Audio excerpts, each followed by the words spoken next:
Welcome to the Deep Dive. We unpack complex topics, try to pull out the most vital insights for you. And today, we're doing something a bit different, something really profound. We've actually been given early access, exclusive access to an unreleased memoir. It's a book that honestly feels poised to change so many lives. It's called Stripped Down, Piece by Fucking Piece. And yeah, that title tells you something. It's written by a survivor of emotional, psychological, sexual abuse. This isn't just reading a book. It feels like a testament. It really does. And what hits you immediately is the honesty. Yeah. Just sheer, unfiltered honesty. Right. The author, Lindsay, she just lays her experience bare. Not, for shock value, but to validate, to empower. Her whole message, it feels like, is this powerful affirmation. You are not broken, you are not alone, and your healing journey, however messy, and she emphasizes the messiness, is a sacred reclamation of your authentic self, voice, and peace. So in this deep dive, we want to explore how she does that. How she talks about identity loss, reclaiming your voice, that powerful thing she calls survivor rage, and just the reality that healing isn't linear. It's that spiral she talks about. It really feels like getting an early glimpse of something important. Absolutely. A lifeline, almost. Okay, so let's get into it. The book starts by describing the abuse and how insidious it was. Not always obvious, right? Some of it, she says, looked like affection followed by destruction. That line is chilling. And she talks about dissociation, too, feeling like, and this is a quote, I didn't even exist, that feeling of disappearing. Which really brings up that critical question so many survivors grapple with. What is abuse if there aren't, physical marks? Exactly. And the book is so clear, defines it. Emotional abuse, psychological manipulation, control masked as concern, love used as leverage. Wow. Love used as leverage. Yeah. And it wasn't just one bad fight. She stresses it was years of betrayal, years of gaslighting, years of explaining myself and still being misunderstood. You feel the exhaustion in the writing. She felt like she was breaking down constantly. And maybe the worst part, no one was listening. That invisible struggle. That feeling of being utterly alone in it and the self-doubt that creeps in, thinking maybe it's me. That spiral. Giving everything, trying so hard, and it's still not enough. She describes hitting this absolute rock bottom, empty, so emotionally and mentally destroyed that I honestly didn't know if I would keep doing life. It goes beyond depression, doesn't it? Oh, Depletion. Total depletion. She writes, done. Done carrying it. Done trying to explain it.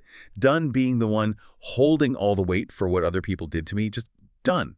But then, right there, in that absolute darkness comes this turning point. It's incredibly moving. Lying on the floor, tears, pain, just unavoidable. Yeah. She makes a choice. Yeah. I chose me. And what's so real about it, what the book makes incredibly clear, is that this wasn't some, heroic planned moment of clarity. No. She says it herself. Yeah. It was because I didn't have another choice. It was desperation. A radical act of self-preservation. Exactly. Just survival kicking in. And that's the spark, right? Yes. That's the beginning. She starts meditating, researching trauma, asking that really fundamental question. What actually happened to me? Finally trying to understand it. Yes. And recognizing that naming the trauma, understanding its nature, especially after you've been told it's all in your head or it's your fault, that's often the first terrifying step. It's like turning on a light in a dark room you've been stumbling around in. Precisely. And speaking of being told it's your fault, the book just relentlessly dismantles that self-blame. Oh, it's so powerful on that. It's like a constant refrain, isn't it? It really is. Affirming again and again. You are not crazy, not too sensitive, not broken, not unworthy. Louder for the people in the back. Exactly. It wasn't you. It was the abuser who manipulated, who gaslit, who gutted you. The responsibility is placed exactly where it belongs. And it exposes those subtle tactics, too, the ones that are harder to pinpoint.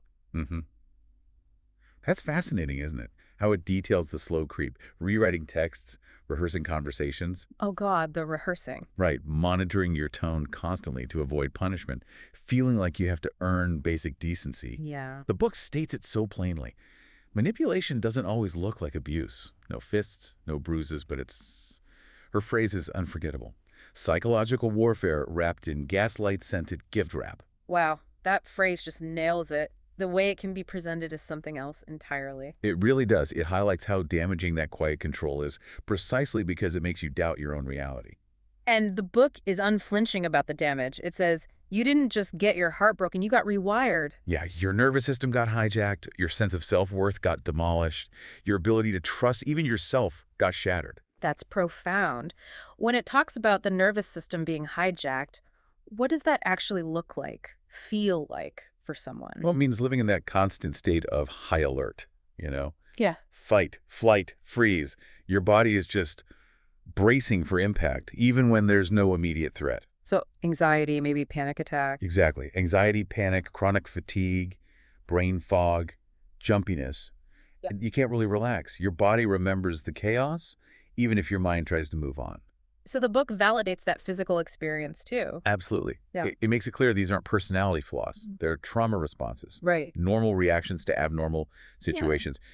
But even with all that damage, the core message holds. Right. You are not the damage they caused. You're what survived it. That distinction is everything. Okay, so survival happens, you get out maybe, but then comes healing. And the book is so bracingly honest about this part. Oh, completely. It pulls back the curtain. She calls it a fucking spiral. Yes, which is just perfect. Because it is, isn't it? It's so much uglier than the pastel Instagram posts make it seem. Exactly. Healing is rarely that neat, upward climb we sometimes imagine. Lindsay talks about entering this void after leaving, feeling numb, lost, disconnected. Still triggered, right. The body still remembers. Yes. Her body still flinched, her mind still spiraled. And those questions, was I actually the toxic one? Why do I still miss them? Awful questions, but so common. Yes. The confusion. And the book just holds space for that. It essentially says, you're not failing because you're still hurting, you're just healing. It reframes the struggle. That is such crucial validation. And it talks about the loneliness too, right? The lonely quiet. When people you thought would be there just disappear, which feels like a second betrayal, as she puts it. Ooh, yeah. And the shame, that internal voice screaming, how did I let it get that far? Why didn't I see the signs? Even when the person is gone, she says, their voice lives inside you. That internal battle is brutal. Which leads to something really interesting the book does with rage. Yes. This is fascinating. Yeah. Society often tells us rage is bad, unproductive, especially for women, for survivors. Definitely. Get over it, be Oh, calm. right. But stripped down completely reframes it. It states so clearly, rage is not a problem. It's proof you still know what you deserved. Wow. Proof you still know what you deserve. Isn't that powerful? It's called sacred fire, a fire that burns away the shame. It's even called clarity. Clarity, how so? Because it's that part of you, that fierce, maybe buried part that finally roars, I didn't deserve that. None of it. It cuts through the confusion and the self-blame. So it's not destructive anger, it's protective, fuel for boundaries. Exactly. It feels like fuel, which connects directly to another huge theme, reclaiming your voice. Yes. So important. The book declares you don't owe them silence anymore. Your voice is your power and your rebellion. It tracks that journey from being silenced, maybe just to keep the peace, to finding that unapologetic expression. Even if your voice shakes, right? She encourages that. Yes. Speak your truth without permission, even if it trembles. And it redefines softness, too. Softness doesn't mean weak. It's a superpower. A compassion with a fucking spine. Huh. I love that. Compassion with a spine. Me too. And those boundaries built from that fire, that clarity, they're sacred self-respect in action. Not mean, not rude. It's just a declaration. A declaration of value spoken without apology. Yeah. It's about protecting your peace like it's the most valuable thing you own. Because, well, It is. it absolutely is. And this ties into what might be one of the boldest statements in the book. The real closure is believing yourself. Yes. Forget waiting for an apology or for them to understand. I don't need their validation. No, your own voice, your own belief in your experience needs to be louder than the doubt they installed. That's freedom. And the book really widens the lens here, showing this isn't just about romantic partners. So important. It talks about family dynamics. The parent who guilted you for having needs. Families were speaking up a crime. Making you normalize pain or tolerate emotional starvation, patterns that start so early. And then it goes into the workplace. Workplace abuse. Not just harassment, but that slow erosion of your self-worth. Where burnout is worn like a badge of honor almost. Exactly. Where loyalty becomes a weapon. And then really courageously, it tackles healing spaces that can turn toxic. Ooh, that's a tricky one. It is, what she calls spiritual bypassing. Using, pretty words and smiley emojis to invalidate real pain. Turning trauma into some kind of spiritual flaw. Like just manifest positivity when you're dealing with deep trauma. Precisely. It's a crucial warning. This whole section just underscores how pervasive manipulation can be. And it reminds you, you weren't broken. You were surviving in a relationship that only worked when you stayed small. That line hits hard. Okay, so after tearing down the old definitions, the book works to redefine love. Yes, a crucial rebuilding phase. It starts simply. Real love doesn't hurt like that. It doesn't gaslight, doesn't make you question your worth. But what does safe love feel like, especially when chaos felt normal? That's the core challenge, isn't it? Yeah. The book suggests safe love doesn't feel like chaos. It feels like peace. Keith, sounds simple, but maybe feels foreign. It can. Safe love, she writes, believes you. It holds space for all of you, the messy parts included. And maybe most importantly, it doesn't take your trauma personally. Ah, that's huge. It is. It's about unlearning that connection between pain and love. Literally, as the book says, rewrite the blueprint, building something new. Not fixing the old broken thing. No, building what never was, reclaiming your identity, coming home to yourself, piece by fucking piece. So as the book wraps up, what does that reclaimed self, that freedom, look like? It's powerful. It's painted as a woman who doesn't ask for permission anymore, who lets people misunderstand her and keeps walking anyway. Just lets it go. Doesn't need to explain or justify herself anymore. Exactly. And the sound of that freedom, the book says, you are free. And your voice. It's what freedom fucking sounds like. Chills. Right. It's about being fierce, tender, and unapologetically me. Protecting that hard-won peace because, as she says, your life depends on it. Because it does. Choosing life over performance, peace over productivity, worth over wage. A total reevaluation of priorities. In that final message, it's just pure self-loyalty, isn't it? You stop explaining yourself to people committed to misunderstanding you.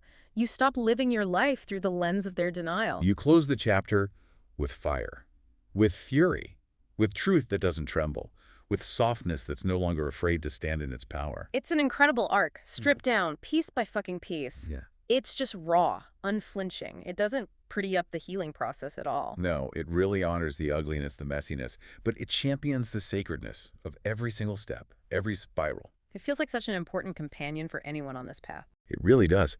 And this deep dive, I hope, shows that strength isn't about pretending you're okay. It's about embracing that fucking spiral. Reclaiming your voice, letting the rage be clarifying. Yes, letting it burn away the shame, fiercely protecting your peace, and internalizing that core message. You are not broken. You are what survived. You are what thrives now. We really feel privileged to have had this early look. This book is going to land hard in the best way. It's going to help so many people feel seen. Absolutely. It's a reminder that sometimes the most rebellious thing you can do is just be you, fully, fiercely, unapologetically. So maybe the thought to leave you with is this. If your healing journey feels messy, if it's feeling nonlinear, if you have emotions that feel too much, what if you just fully embrace that? What if you saw the messiness not as failure, but as your authentic path to freedom? Knowing you're not alone in it. And that maybe the mess just proves you're actually healing.